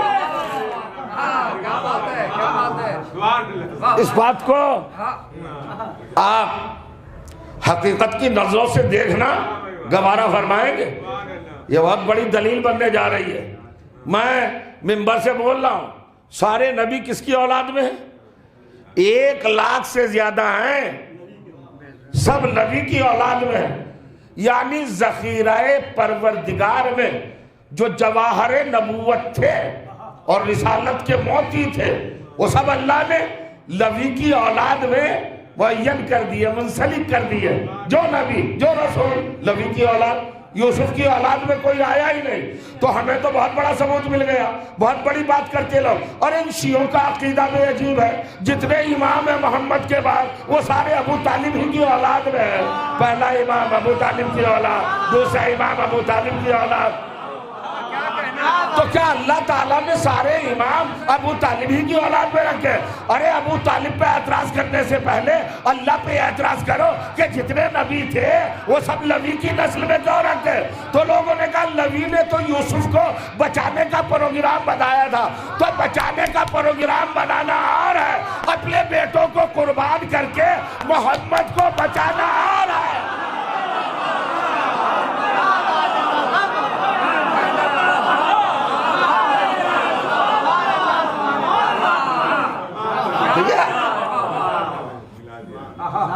یہ حقیقت قرآنی ہے، یہ صداقت پیام الہی ہے۔ اب صاحب یعقوب کے 12 بیٹے، 11 ان میں 2 بیٹے بنیامین اور لوی۔ بنیامین آپ کے متحد البط، ایک ہی ماں سے دونوں بھائی ہیں، یوسف اور بنیامین، باقی مختلف البط، الگ ماں سے۔ ان میں ایک لوی، ان کی نسل ساری نبوت، ساری رسالت صرف اس پوائنٹ پر، اس بنیاد پر، اس خدمت پر کہ انہوں نے ایک مشورہ رکھا، ایک پرپوزل رکھا کہ یوسف کو قتل نہ کرو، یہی عطا کتنی پسند ہے. تو جو یوسف کو بچانے کا مشورہ دے، اس کی نسل کو تو اللہ نبوتوں سے نوازے، رسالتوں سے نوازے، کیا وہ خدمت کا قدردان پروردگار ابو طالب کی خدمتوں کو نہیں دیکھ رہا تھا؟ اصول قرآنی پر ٹکا رہنا چاہیے. اب چلیے، اب آئے ان کا صاحب اچھا ابراہیم تو ضرور ہے، مجھے بھی پھنسا دیا. ووالدین وما ولد، ایک باپ کی قسم، ایک کی نہیں، اس کے سارے بیٹوں کی. ایک کا تو چل جائے گا، نبوت تو کیا ایک آدھ تو ٹھیک تھا ہی، یہاں سارا معاملہ پھنس رہا ہے. ہر بیٹا وما ولد، میں کلیئر نہیں کر پایا شاید، عربی گرامر کے اعتبار سے وما ولد کا مطلب میں نے بتایا. اب جو کچھ بھی اس کی نسل میں لڑکا یا لڑکی، بیٹا یا بیٹی پیدا ہوا، وہ لائق قسم ہے. پروردگار کمال کی قسم کھاتا ہے، نقص کی قسم نہیں کھاتا. بہت توجہ چاہ رہا. تو کائنات میں وہ باپ تلاش کرو جس کی شان، جس کی علامت، جس کی پہچان اور جس کی کوالٹی یہ ہے کہ صبح قیامت تک اس کی نسل کا ہر بچہ لائق قسم ہے. بہت بڑی بات ہے، تلاش کرو. صاحب آئے ہوگا جی آدم کو دے کہہ کے آپ نے قسم والا معاملہ ریجیکٹ کر دیا کہ آدم کا ایک بیٹا ظالم قاتل ملعون. آپ نے جناب نوح کا بھی معاملہ رد کر دیا یہ کہہ کر کے ایک بیٹا باغی طاغی. ٹھیک، آپ نے جناب یعقوب کا مسئلہ بھی یہ کہہ کے رد کر دیا کہ ان کا ایک بیٹا یہودا اتنا غلط، یوسف کو کنویں میں ڈھکیل دیا. ٹھیک، لیکن ہم بھی تو ہیں، کیا ہیں فرمائیے. کہ حضرت ابراہیم کے بارے میں کیا خیال ہے؟ ابراہیم کے دو بیٹے اسماعیل اور اسحاق، دونوں پیغمبر، دونوں نبی. اب بتائیے یہاں پر یہ آیت فٹ ہوتی ہے کہ نہیں؟ ووالدین وما ولد. تو کہو ابراہیم کی قسم اور ابراہیم کی پوری نسل کی قسم. ہم نے کہا بات تو آپ صحیح کہہ رہے ہیں، مگر آپ کی نزدیک کی نظر کمزور ہے. بہت دور پہنچ گئے آپ. اب میں بتاتا ہوں کیا کروں، بڑا پریشان ہو جاتا ہوں اس مرحلے پر. اللہ نے واو حالیہ یہاں پر استعمال کیا، وَأَنْتَ حِلٌّ بِهَذَا الْبَلَدِ وَوَالِدٍ وَمَا وَلَدٍ. کب؟ مکے کی کب قسم؟ جب تم مکے میں ہو. اور باپ کی اور اس کے سارے بیٹوں کی کب قسم؟ جب تم مکے میں ہو. تو بھیا 5000 سال پیچھے کیوں جا رہے ہو قسم تلاش کرنے؟ اللہ کہہ رہا ہے اس موقع پر قسم کھا رہا ہوں میں کہ جب محمد مکے میں ہے، اور اسی وقت کے باپ کی قسم، اسی وقت کے اس باپ کی ساری اولاد کی قسم. تو اب وہ باپ تلاش کرو جو دور محمد میں ہو. تو جو چاہ رہا اب باپ تلاش کرو جو دور محمد میں ہو. مجھے یہ خاموشی عجیب لگ رہی ہے. بھائی اتنی دور کیوں جا رہے ہو؟ آدم تک پہنچا مسلمان، نوح تک پہنچا مسلمان، یعقوب تک پہنچا، ابراہیم تک پہنچا، محمد کے دور میں کیوں نہیں دیکھتا؟ پروردگار قسم کھا رہا ہے زمانہ محمد کی کہ جب محمد مکے میں ہے تو اسی وقت ایک شان کا باپ ہے کہ جس کی ساری اولاد لائق قسم ہے. میں منبر سے کہہ رہا ہوں، قرآن سر پہ رکھ کے حلف کھا کے کہہ سکتا ہوں، اگر کوئی نبوتوں کی صفوں میں، رسالتوں کی جماعت میں، اللہ کے رہبروں کے لشکر میں ایسا کردار تلاش کر دے کہ جس کے سارے بیٹے لائق قسم ہو، تو میں مذہب بدل سکتا ہوں. اور اگر دور میں نہ آئے تو دور محمد میں آ جانا. ایک ہی باپ ہے جس کا ہر بیٹا لائق قسم ہے، اس کے 12 بیٹے ہیں. پہلا بیٹا علی ہے، وہ لائق قسم. دوسرا حسن ہے، وہ لائق قسم. تیسرا حسین ہے، وہ لائق قسم. زین العابدین، محمد باقر، جعفر صادق، موسی کاظم، علی رضا، محمد تقی، علی نقی، حسن عسکری، اور ایک آج تک زندہ ہے، قیامت تک زندہ رہے گا. اب بتاؤ ان 12 اماموں کا باپ کون ہے؟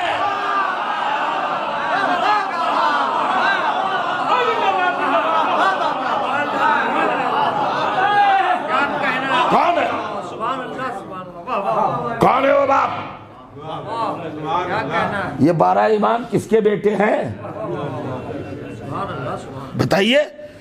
کون ہے وہ 12 اماموں کا باپ؟ ووالدین وما ولد، ہر بیٹا لائق قسم، یہ اولاد ابو طالب ہیں۔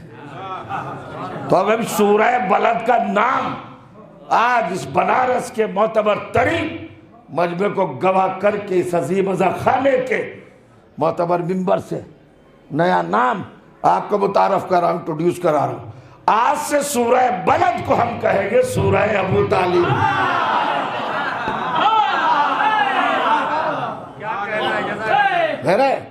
لا اقسم بہذا البلد وانت حل بہذا البلد ووالدین وما ولد۔ اور جب بیٹے کی بات کہی تو پھر ایک کوالٹی اور بتائی کہ ہر باپ نہیں ہے۔ لقد خلقنا الانسان فی کبد، ہم نے اس کی اولاد کے مخصوص انسان کو کبد میں پیدا کیا۔ بڑا عرفانی پہلو ہے، میں تھوڑی سی سماعتوں کو رخصتی دینا چاہتا ہوں تھوڑی دیر کے لیے، تاکہ وہ اس منزل پر آنے کے لیے آمادہ ہو جائے، مہمیز ہو جائے، ایکٹیو ہو جائے، پریپیئرڈ ہو جائے۔ اللہ فرمائیے کیا کہا اللہ نے؟ ایک باپ کی قسم اور اس کے سارے بیٹوں کی قسم۔ آپ حیرت سے دیکھ رہے ہیں مجھے، میں چاہتا ہوں کہ قرآن کی آیت سے ہٹ کے کوئی بات ہی نہ کہوں۔ کون سا باپ؟ اب کہتا ہے وہ باپ جس کے بیٹے کی علامت یہ ہے، کیا علامت؟ لقد، بے شک، خلقنا، ہم نے خلق کیا، الانسان، انسان نہیں، الانسان، سب سے حسین ترین انسان۔ تو اب یہ حسین ترین انسان کون ہے؟ الف لام تحسین کا ہے۔ سب سے حسین ترین انسان کو ہم نے پیدا کیا۔ کہاں پیدا کیا؟ ابھی ترجمہ نہیں کر رہا ہوں، بہت بڑی بات ہے، یہ کا ایک ہی آپ کے حوالے نہیں کروں گا، تیار ہو؟ ہے نا؟ اچھا کسان تخم ضائع نہیں کرتا جب تک زمین پوری تیار نہ آمادہ ہو جائے۔ دیکھیے تسلسل دیکھیے سورہ کا، لا اقسم بہذا البلد، اس عظیم ترین شہر کی قسم، وانت حل بہذا البلد، آپ جب اس شہر میں ہیں، ووالد وما ولد۔ اب دلیل فراہم کر رہا ہے خدا، لقد خلقنا الانسان فی کبد۔ سنیے کس بیٹے کا باپ ہے وہ، اور وہ بیٹا کس شان کا ہے۔ بڑی محنت کی ہے میں نے، قرآن کے جگر سے یہ فکر لایا ہوں، سنیے گا۔ ہم نے کبد میں پیدا کیا۔ یہ کبد کیا ہے؟ کاف بے دال، یہ حکیم کاظم صاحب کا آستانہ ہے، حکمت کو بھی دخل ہے۔ حب کبد کھائیے کبھی؟ ہمارے یہاں وہ غلط استعمال ہوتا ہے، حب کبد کہتے ہیں، وہ حب کبد ہے۔ کبد کائے کو کہتے ہیں؟ جگر کو، لیور کو کبد کہا جاتا ہے عربی میں، لیکن اللہ کبد نہیں کہہ رہا ہے، کبد۔ میں نے ہزاروں قرآن دیکھے صاحب اٹھا کر، ہر ایک میں لکھا اللہ نے انسان کو سختی میں پیدا کیا۔ سختی میں، کہے میں پیدا کیا؟ سختی، کبد کا مطلب سختی میں پیدا کیا۔ کمال ہے، رحمان بن کے اس نے انسان کو پیدا کیا۔ تو یہ رحمت کا تصور کدھر جائے گا بھائی؟ اللہ ہی پہ الزام دے رہے کو اسے سختی میں پیدا کیا، رحمت کی بنیاد پر پیدا کیا۔ اور اس نے کہا ہم نے تو تمہارے لیے آسانیاں فراہم کی، دین آسان، شریعت آسان۔ آپ کی شریعت کا لقب ہے شریعت سہلہ، آپ کے دین کا لقب ہے دین سہل۔ تو دین بھی آسان، شریعت بھی آسان، سب کچھ آسان، اسے سختی میں پیدا کیا۔ یہ سختی کہاں سے آ گئی بھائی؟ یہ ترجمہ بالکل غلط، بوکس، اور لوگ قبول کر رہے۔ اللہ کرے گا سختی میں پیدا انسان کو؟ انسان کون سا عمل کر کے آیا تھا جو اس کی جزا دے رہا ہے؟ ابھی تو آ رہا ہے، دار عمل میں آئے گا جزا اور سزا، سختی اور تنگی۔ تو جو چاہ رہا ہوں فرحت حالی، یہ کب ملے گی؟ اعمال کے بعد، یوم جزا۔ ابھی تو پیدا ہو رہا ہے اور پیدا کر رہا ہے اور رحمت کی بنیاد پر، تو سختی کہاں سے آگے؟ آپ نے غور نہیں کیا؟ تو یہ ترجمہ ہی غلط ہے، نہ عقل قبول کرتی، نہ وجدان، نہ وژڈم، نہ عرفان، نہ طبیعت، نہ نیچر، نہ فطرت، نہ صداقت، نہ سچائی، نہ حقیقت، نہ ریالٹی۔ بالکل یہ ذات والی کے لیے، ذات شریف کے لیے، ذات اقدس کے لیے اچھا خیال نہیں ہے۔ معاذ اللہ اس نے سختی میں پیدا کیا، نہیں، سختی سے کیا مطلب؟ تو اب قبض کے معنی تلاش کرو۔ میں لغت دیکھ رہا تھا، آپ کو 2-3 حوالے دے دوں۔ المنجد لغت ڈکشنری ہے، سورہ ڈکشنری ہے، یہ بڑی عربی کی معتبر اور بڑی مضبوط لغتیں ہیں، ان میں نے پڑھا اور میں نے قبض نکالا تو قبض کا مطلب لکھا وسط الشے، قبض سینٹر کو کہتے ہیں، قبض مرکز کو کہتے ہیں۔ اب مجھے نہیں پتا آپ کیسے سن رہے ہیں، قبض کیا ہوا؟ وسط الشے، وسط، مرکز، سینٹر۔ تو اللہ کہہ رہا ہے لقد خلقنا الانسان فی کبد، ہم نے خاص انسان کو زمین کے مرکز میں پیدا کیا۔ کیا سننا بھیا، پتہ نہیں چل رہا۔ آگے آ جائیے، آگے آگے آگے آگے دیکھ رہے ہیں آپ ادا کیا۔ اب الگ سے کوئی ثبوت لانے کی ضرورت نہیں ہے، ملاحظہ فرما رہے ہیں آپ، الگ سے پروف کرنے کی ضرورت نہیں ہے کہ کون سا باپ ہے وہ اور کون سا بیٹا ہے۔ کوالٹی بتائی، اس شہر کی قسم، جب شہر میں آپ تب قسم، جب آپ شہر میں ہیں اس وقت کے باپ کی قسم۔ اس وقت کا باپ کون ہے؟ جس کا بیٹا کبد میں پیدا ہوا، زمین کے مرکز میں پیدا ہوا۔ آج تحقیق آ چکی ہے کہ جب زمین کا میجرمنٹ نکالا گیا اور فیتہ ڈالا گیا تو زمین کا مرکز کعبہ ہے، اس لیے کعبے کا لقب ام القریٰ ہے، زمینوں کا سینٹر۔ اب قرآن سر پہ رکھ کے بتاؤ کعبے میں کون پیدا ہوا ہے؟ جو کعبے میں پیدا ہوا ہے اسی کا باپ ہے جو لائق قسم ہے۔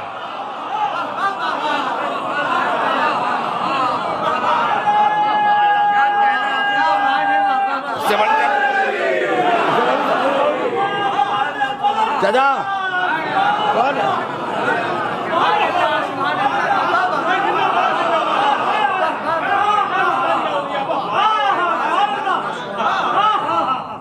کون ہے بھائی؟ اس سے اور زیادہ کیا چاہتے ہو وضاحت قرآن سے؟ سینٹر کیا ہے زمین کا؟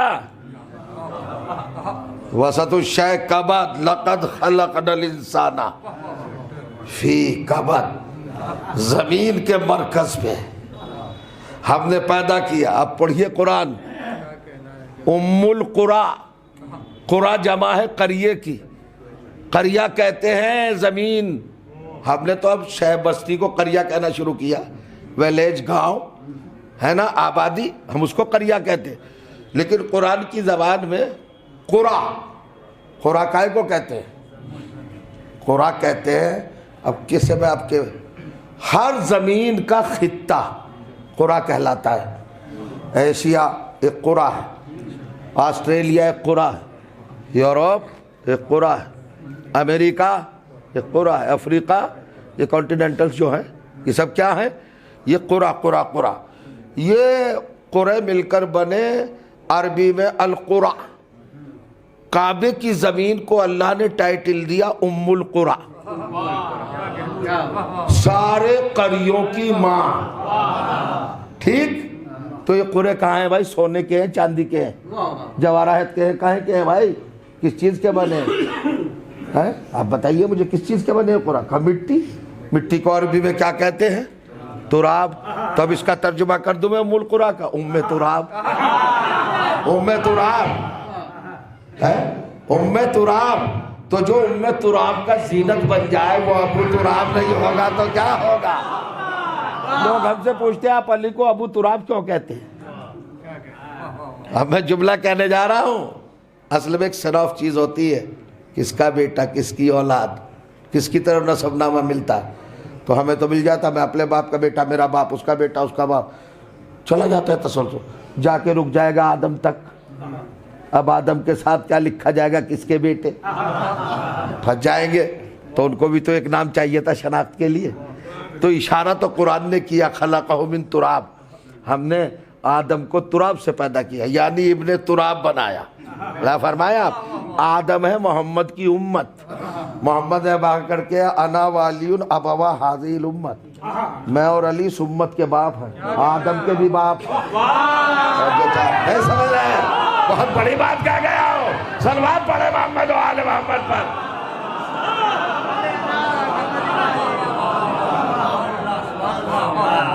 کبھی کبھی ان باتوں پر توجہ دینا چاہیے، یہ منبر پہ بہت کم بیان ہوتی ہے۔ اب خیر سماعتوں کا بھی بس پروردگاری محافظ ہے، استدلال، سند، دلیل، پروف، علمی گفتگو، مغز سے بھرپور تکلم، اب یہ تو انقا ہو گیا ہے، انقا بالکل قال خال کہاں یہ باتیں ہوتی۔ اب منزل و والدین وما ولد، سارے بیٹوں کی قسم، وہ قسم کون؟ الانسان، جو الانسان کا باپ ہے وہ ہے والدین، ایک باپ، ایک باپ۔ اب کہتے لوگ آپ نے حضرت ابو طالب کو مراد لینا ہے بس اور کچھ نہیں، تو کہاں بھیا آپ لے آئیے، ابو طالب کو چھوڑیے، آپ اپنا باپ لائیے، باپوں کا باپ لائیے، نہیں سمجھے آپ؟ کسی ابو کو تو لائیے، بہت سارے ابو ہیں آپ کی فہرست میں، تو لائیے اس منزل پر۔ کمال ہے، یہ بنارس میں مجلس ہو رہی ہے، جہاں کی بیدار سماعت کے شعراء ہے، چرچے ہیں دور دور تک۔ کبھی کبھی کیا ہوتا ہے جب قلب لشکر تھوڑا سا سنجیدہ ہو جاتا ہے نا تو سپہ سالار کو بڑی مشکل ہوتی ہے، قلب لشکر۔ اب سمجھیے آپ اور غور کریے۔ اب چلتے ہیں ہم عجیب منزل کی طرف کہ صاحب آپ کو تو بس مطمع نظر بنانا ہے، مرکز نگاہ بنانا ہے، سارے فضائل کا محور آپ کو حضرت ابو طالب ہی کو بنانا ہے، ہمیں نہیں بنانا۔ اگر جھگڑے کا شوق ہے تو اللہ سے لڑو۔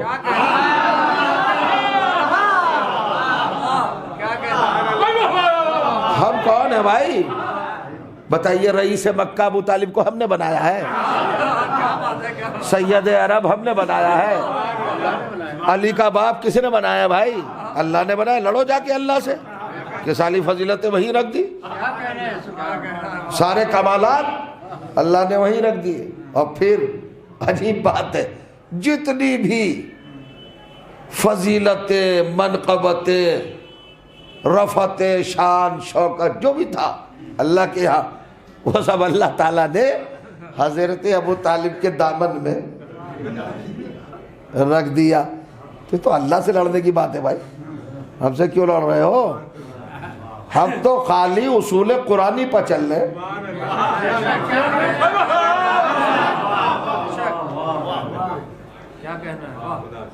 حضور صلوات پڑھیے محمد۔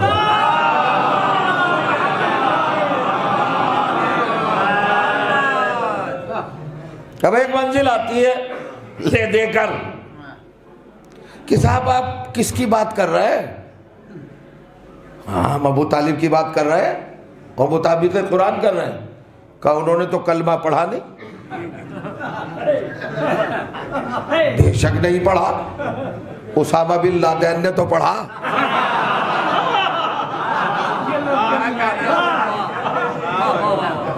پڑھا کہ نہیں؟ تو اسے کلمہ پڑھ کے کون سا میدان فتح کیا بھائی؟ اسلام کو بدنام کرنے کے علاوہ جتنے ظالم تھے اسلام میں سب کلمہ پڑھتے تھے، کسی نے نہیں پڑھا۔ ابو سفیان نے نہیں پڑھا۔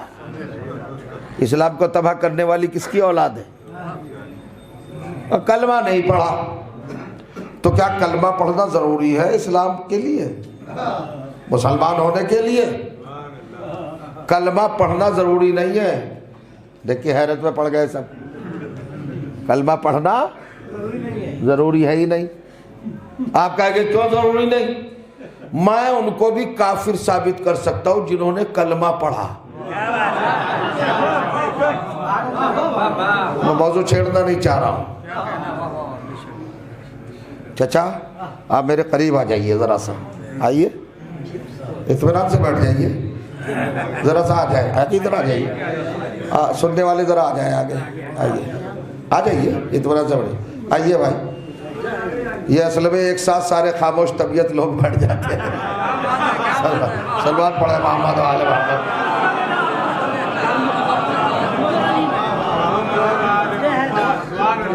ہاں بہت غور سے سننا ہے. ڈرائیور اگر سو جائے اپنی برابر والی سیٹ پر ڈرائیور اسے بٹھاتا جو خود نہ سوئے.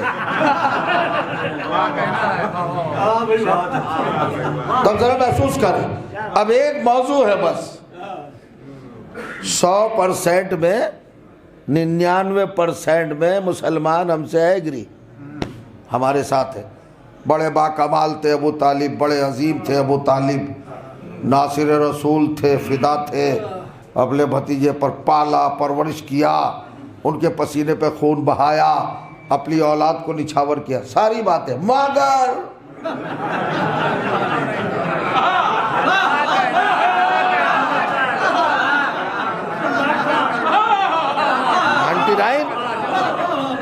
نائنٹی 99% ہم متفق ہیں ان کی عظمتوں سے, مگر بس یہ اتنا زور ہے مگر.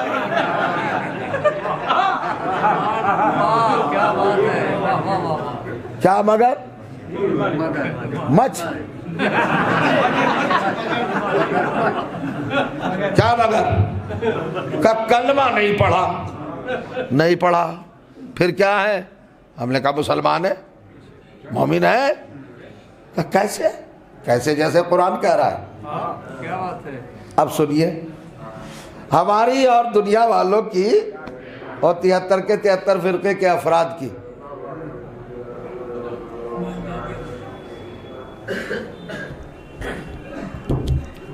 یہ بڑی پرابلم ہے کہ انہوں نے اپنے آپ کو سمجھ لیا کہ مسلمان ہم ہی ہیں, مسلم ہم ہی ہیں اور کوئی مسلم نہیں. اب میں قرآن پڑھ رہا ہوں, اس بات کو اپنے ذہن میں ذخیرہ کر لیجئے گا, نیا رخ دے رہا ہوں گفتگو کو. ملاحظہ فرمائے, کائنات کا ہر ذرہ مسلم ہے. کائنات میں جو بھی چیزیں, ایوری تھنگ از مسلم. سنا ہے؟ یہ ذاتی خیال نہیں ہے میرا, یہ اپنی رائے نہیں ہے, یہ میری ایجاد نہیں ہے. میں قرآن سے آیتیں پیش کرنے جا رہا ہوں آپ کی خدمت میں. آپ دنیا کی کوئی بھی چیز لائیے اور دیکھیے, اسے قرآن نے مسلم کہا ہے. اصل میں مسلم کا مطلب گوشت کھانے والا نہیں,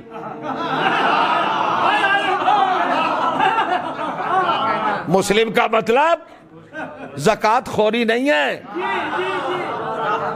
مسلم کا مطلب فنڈنگ نہیں ہے, مسلم کا مطلب چندہ لینا نہیں ہے, مسلم کا مطلب داڑھی نہیں ہے, ورنہ پھر عورتوں کے بھی داڑھی ہوتی. داڑھی علامت اسلام نہیں ہے, نہ شرط اسلام ہے نہ علامت اسلام.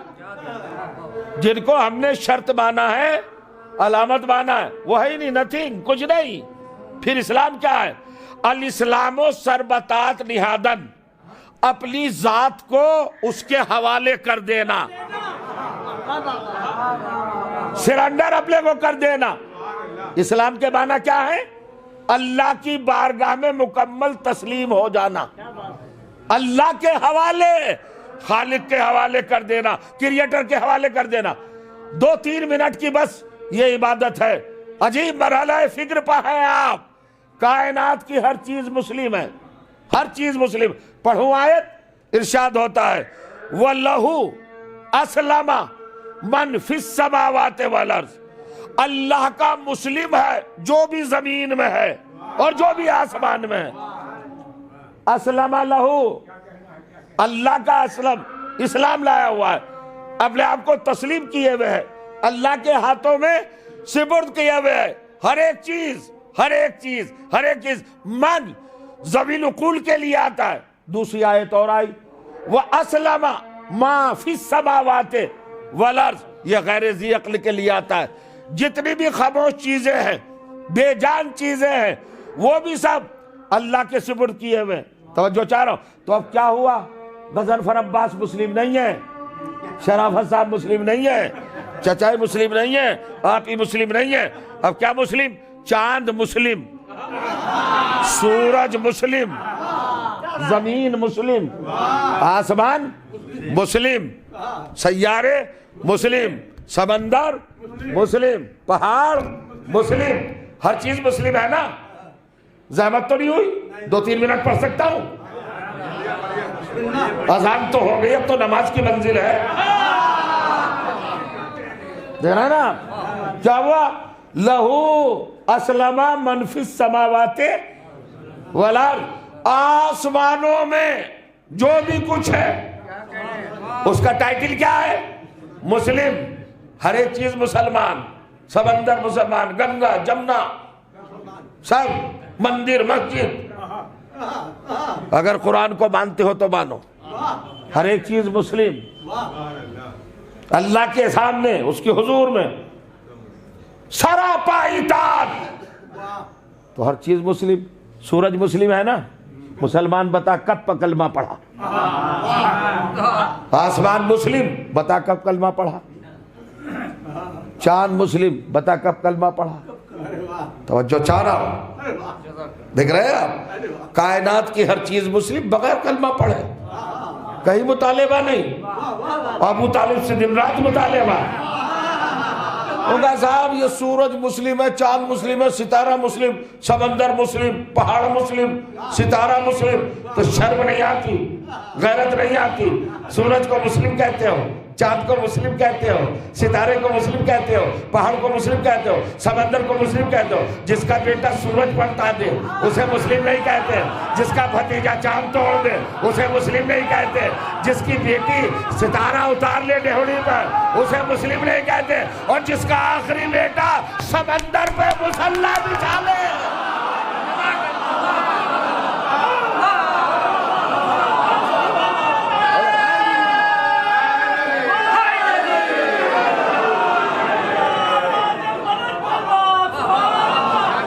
یہ قرآن ہے، قرآن، یہ قرآن ہے. اب کہاں تک جائے؟ رات میں بھی ہے نا مجلس؟ رات میں بھی ہے. چلیے بس عزیزو، کافی وقت ہو گیا. آخری بات، اب صاحب اذان ہو گئی نا، تب چھوڑوں گا تھوڑا ہی نماز پڑھوائے بغیر. اذان سنائے، اب نماز سنو. پروردگار عالم نے بھی مسلمان کا گلا وہاں پکڑا جہاں پھڑ پڑائے تو بچ کے نکل نہ سکے.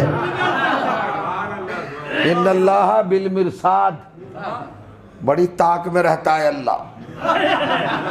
اس کی طاق بڑی خطرناک ہے. قرآن ہے وہ ایسا پکڑتا ہے. آپ کہیں گے کیسے پکڑا؟ چلیے آج بس ایک رخ دکھاتا ہوں.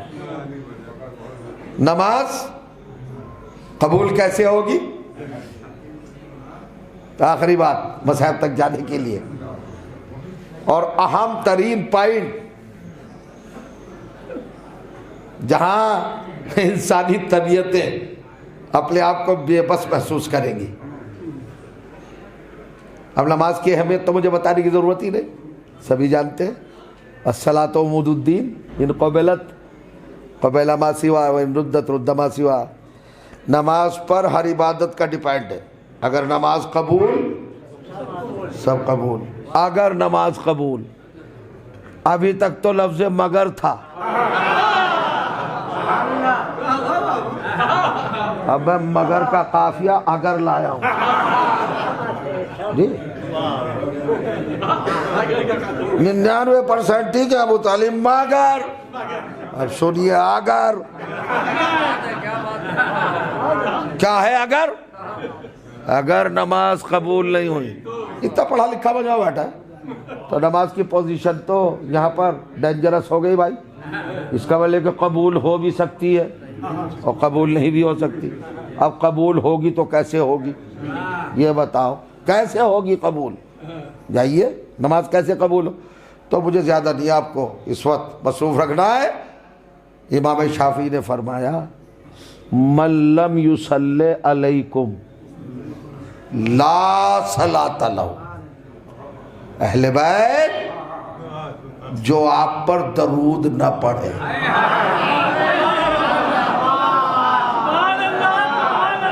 اس کی نماز قبول کی بات ہی نہیں. لا صلاۃ نماز ہی نہیں, پھر کیا ہے؟ سورہ حمد بھی ہے, رکوع بھی ہے, قعود بھی ہے, قیام بھی ہے.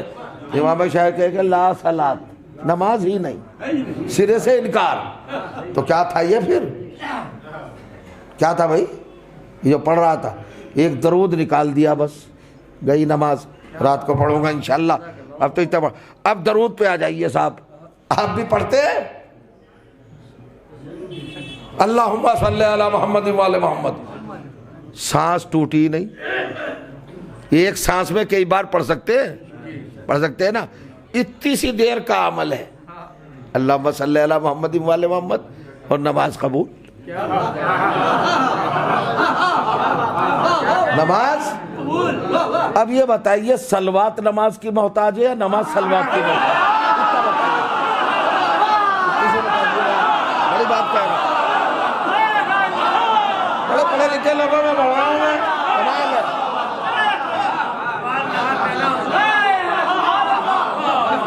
ان دونوں میں کون کس کا محتاج ہے؟ نماز محتاج ہے, صلوات کی, صلوات محتاج ہے نماز کی. اب ذہین ترین لوگ یہ انٹلیکچوئلس بیٹھے ہیں, یہ بیدار مغز بیٹھے, اب ان پاگلوں کو سمجھا دینا جو منبر پہ بیٹھ کے یہ بحث کرتے ہیں کہ اہل بیت افضل ہے کہ نماز افضل ہے.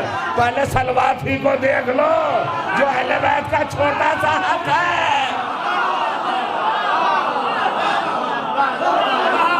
ٹکراؤ کی بات ہی نہیں ہے.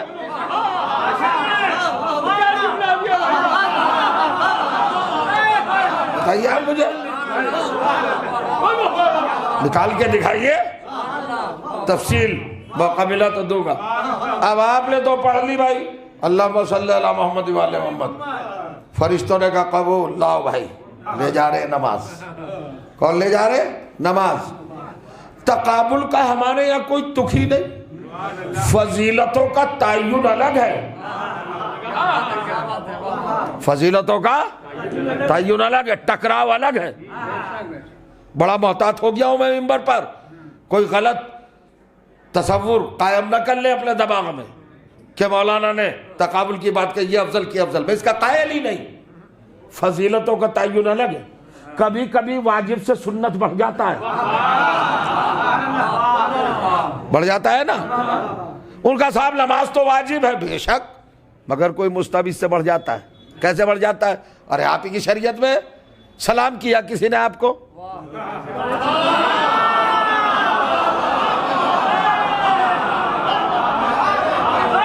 تو سلام کیا نا.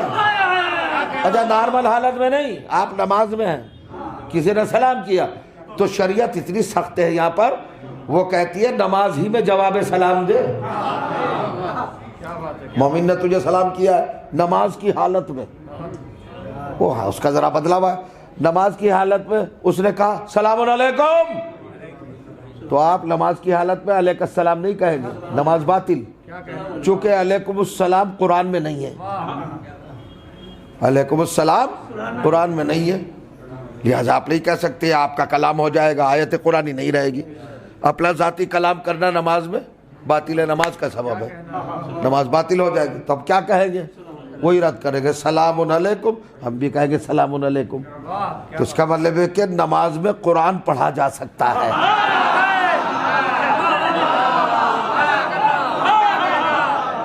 اللہم صلی علی محمد وعلی محمد, اس کا مطلب کہ محمد بھی قرآنی اصول ہے, آل بھی قرآنی اصول ہے, اور کسی کے نام قرآنی ہے ہی نہیں, اس لیے پڑھے نہیں جاتے نماز میں.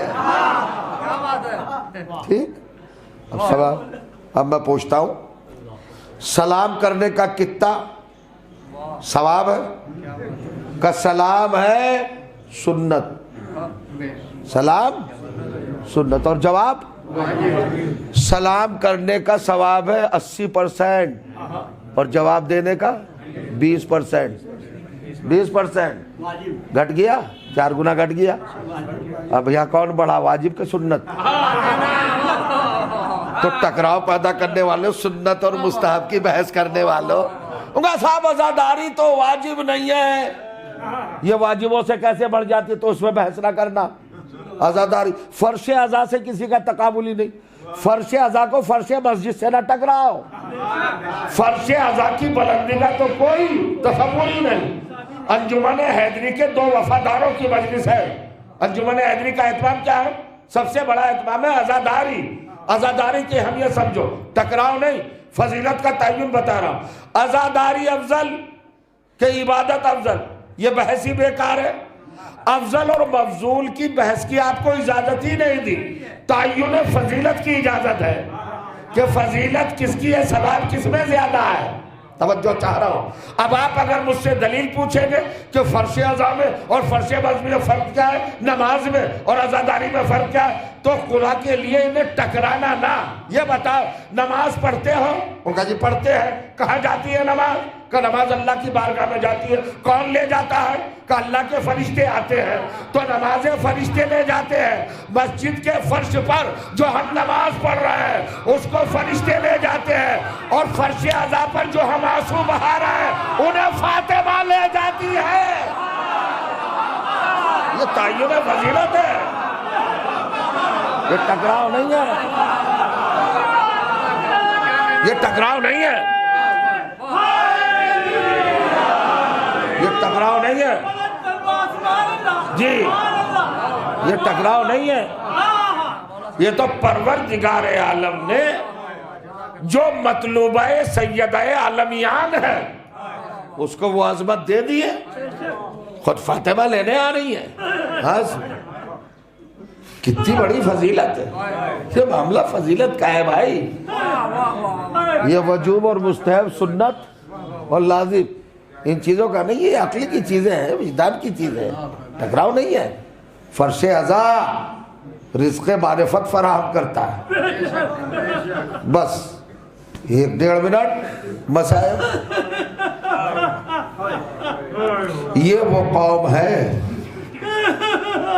جہاں عقیدتوں کی لغت میں بے شعوری کا وجود ہی نہیں، شعور ہی شعور ہے۔ چونکہ عزاداروں کا انتصاب اس پاکیزہ لشکر سے ہے جہاں 6 مہینے کا بچہ بھی نبوتوں پر بھاری ہوتا ہے، رسالتوں پر۔ کربلا کا ایک کردار، زندہ کردار، جس کو ہم بڑا محبوب رکھتے ہیں، اس میں گرامی ہے علی اصغر۔ اب آپ آمادہ ہو چکے ہیں؟ مصائب کے مرحلے پہ آنے کے بعد جہاں آنکھیں چھلک جائیں، اب پھر فضائل کی طرف جانا مناسب نہیں، یہ اصول خطابت کے خلاف ہے۔ اب آپ کی آنکھیں آمادہ ہو گئی، لگ رہا ہے کہ رومال سیدہ آ گیا۔ 2 عزاداروں کی ان کے مجلس ہے نا، عزاداری کے 2 منتظموں کی مجلس۔ ارکان انجمن حیدری نے بڑے خلوص کے ساتھ، بڑے اخلاص کے ساتھ آپ تشریف بھی لائے ہیں، اپنی مصروفیتوں کے باوجود آئے، آپ فاتح خوانی ہو جائے، حصل ثواب ہو جائے، ترہیم کا مرحلہ ہے، لیکن دل آیا۔